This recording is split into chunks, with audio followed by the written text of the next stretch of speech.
मडीरा के लैंडस्केप को देखकर अक्सर लगता है जैसे किसी फैंटेसी मूवी का सेट डिजाइन किया गया हो। जब लोग यूरोप ट्रिप का सोचते हैं तो दिमाग पेरिस या लंदन तक ही रुक जाता है, जिस वजह से अटलांटिक के बीच बसी ये जगह अक्सर इंडियन ट्रैवलर्स के आइटिनरीज से छूट जाती है। यहाँ पहुँचने के लिए आपको पहले लिस्बन, लंदन या फ्रैंकफर्ट जैसी किसी बड़ी यूरोपियन सिटी के लिए फ़्लाइट लेनी होगी। वहाँ से अगला स्टेप है 1.5 घंटे की एक शॉर्ट कनेक्शन फ़्लाइट, जो पोर्टुगल से निकलकर सीधा खुले अटलांटिक ओशन के ऊपर से गुजरती है। इस फ्लाइट का एंड होता है क्रिस्टियानो रोनाल्डो इंटरनेशनल एयरपोर्ट पर, जहां रनवे समुंदर के ऊपर मैसिव कंक्रीट पिलर्स पर टिका हुआ है। मडीरा के इस एडवेंचरस सफ़र का पहला कदम ही ये थ्रिलिंग लैंडिंग है। हमारा सफ़र सी लेवल से शुरू होता है पोर्टो मोनीज में, जहां आइलैंड का वॉल्केनिक पास्ट सीधा समुंदर से टकराता है। यहाँ काली वॉल्केनिक रॉक्स ने नेचुरल पूल्स बना दिए हैं, जहाँ अटलांटिक की ठंडी लहरें लावा से बने गर्म पत्थरों के बीच आकर गिरती हैं। मडेरा का कोस्टल फूड भी उतना ही रॉ है। एस्पेटाडा मडेरेंसे में बीफ के बड़े टुकड़ों को गार्लिक और नमक के साथ लॉरल स्टिक्स पर लगाकर ग्रिल किया जाता है। इसके साथ बोलो दो काको सर्व होता है। ये लोकल ब्रेड एक गर्म पत्थर पर ढेर सारे गार्लिक बटर के साथ पकाई जाती है।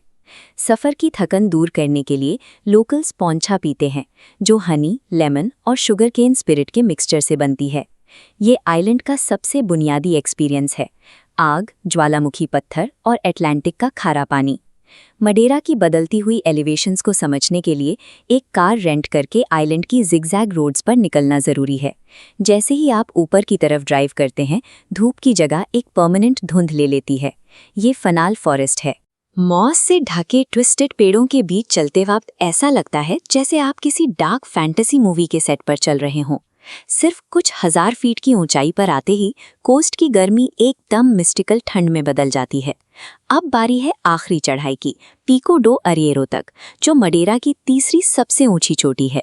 यहाँ हाइकिंग ट्रेल्स बादलों की घेरे के ऊपर बनी है। सनराइज पर इन सफ़ेद बादलों के ऊपर चलने का एक्सपीरियंस एकदम सरियल होता है।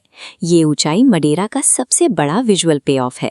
लेकिन सवाल ये है कि एक छोटे से आइलैंड पर सनी बीचेस से लेकर क्लाउड पियर्सिंग पीक्स तक का कॉन्ट्रास्ट फिजिकली कैसे पॉसिबल है? इसका रीज़न है माइक्रोक्लाइमेट्स। एल्टीट्यूड की वजह से एक ही दिन में आपको आइलैंड के अलग अलग हिस्सों में चारों मौसम दिख सकते हैं।